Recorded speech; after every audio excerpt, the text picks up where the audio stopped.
One prison officer said it was easier to buy heroin inside Brixton Prison than it was outside Brixton McDonald's. One of Britain's biggest prisons was actually known inside as Car Phone Warehouse because it was so easy to get hold of mobile phones in there. My investigation revealed how a corruption epidemic inside the prison walls of every prison in the UK was being kept a secret by the UK government. Britain's entire prison system was riddled from top to bottom with corruption. A system that is supposed to rehabilitate was doing the exact opposite of what it was in place to do.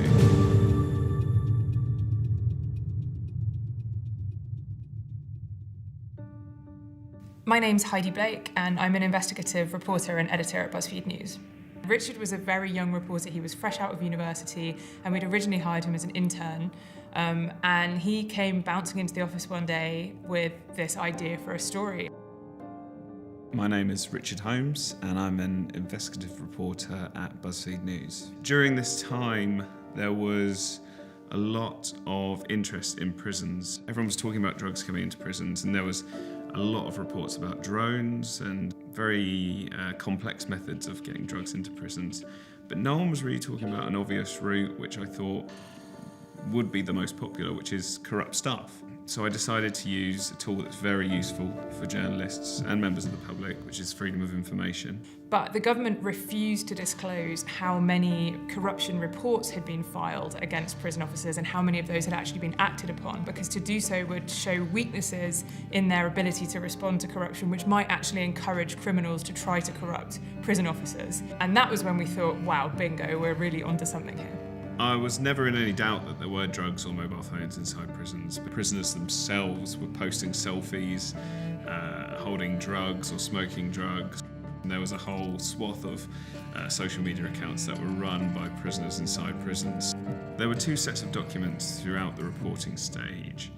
One was a large batch of security information reports coming out of Pentonville Prison that an interested party had felt the need to share with me. That was the first time when I had actually ever received a leak. The documents were full of really eye-popping details about the kind of corruption that was going on inside prisons. Allegations of prison officers supplying prisoners with heroin and other hard drugs, cocaine, crack. There were allegations that prison officers were assisting prisoners with escape attempts by either supplying them with prison guard uniforms to help them get out, or arranging hospital visits where it's much easier for them to escape because there's lower security. Reports of prison officers having sexual relations with prisoners. And there were even several reports of prison officers bringing in weaponry and ammunition. These documents showed that Britain's entire prison system was riddled from top to bottom with corruption, and that the governors and the independent monitors who were in charge of stamping out that kind of corruption were totally failing to do anything to stop it. The majority of people in the prison system didn't want to talk to me. When you join the prison system, you have to sign the Official Secrets Act, which makes it a criminal offence to reveal sensitive information about your place of work. But there were individuals who were overly concerned about this very issue. But the main corruption that I saw personally was a huge amount of drugs. Alcohol, when you find fruit which has been injected with large quantities of vodka, there's only one way that's coming. I went to Heidi and sort of said, I had spoken to one, I've got one to speak to me, and they told me X, Y, and Z. I'd be like, great, go and find another 10 prison officers, and I want an inmate as well. I managed to get to speak to 32 insiders from over 10 prisons across the UK. There's two main points in this story, and that's the initial corruption that's being undertaken by the prison officers. But the bigger systemic issue, in my opinion, is the fact that this corruption is not being reported properly. I did a security information report on information that I'd received about an officer dealing drugs. And then I found myself in front of the governor explaining why I'd submitted that report. I felt quite undermined by that action. Because they're behind a big wall, very rarely do you hear anything about it. It's covered up in many different ways. It started to make sense to me that there was a real systemic problem with reporting corruption inside prisons. And it was pretty shocking, to be honest with you. The documents show that prison officers had all kinds of different ways of getting these contraband items into prisons, having corrupt relationships with the prison officers who undertook the searches, who maybe would turn off the electronic scanners when you were coming in so that they wouldn't pick up on any weapons you had concealed, who maybe would skip routine searches so that you could get through.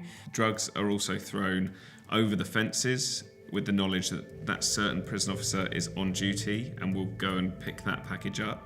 One corrupt prison guard told Richard that he was originally asked just to bring in a dressing gown. When that prisoner received the clothing, they opened it and mobile phones just spilled out. And once that happened, that prison officer was got, and they now worked for that prisoner essentially. There were also allegations about drugs and phones and weapons being concealed in confectionery packets and, on officers' bodies. There was one officer who told Richard, if you want to be extra safe, you can just stick it up your arse.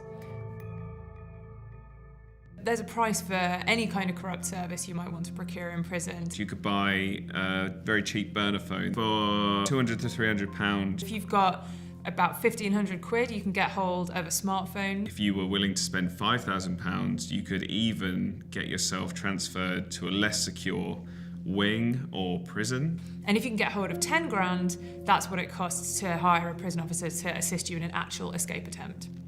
I think it's important to say that not every prison officer is corrupt, and it's actually the large percentage of prison officers are just trying to do a good job. 99.9% of prison officers are honest and extremely professional.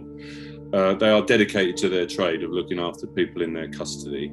However, the continual erosion through investment by consecutive governments, without a doubt, has caused the prison estate to crumble. This is a very low-paid job. Prison officers start, on about £24,000 a year, and they're working under incredibly stressful and dangerous conditions. People join the service, a vast majority in good faith, and they are then pushed into a position of corruption where they are manipulated by the people they're looking after. And the financial gains are quite large, aren't they? So there's three ways prison officers can become corrupt. One, they are slowly groomed by a prisoner, starting off with something harmless and leading up to, hard drugs or weaponry. Two, prison officers are intimidated by criminals and prisoners inside the prison walls. And three, they're planted there by criminal gangs themselves with the full intention of working for a prisoner while they work for the prison service. And we could see clearly how tempting it would be when you were working under that kind of stress for such low pay to give in and kind of agree to start doing corrupt deals with prisoners to make a bit of extra money.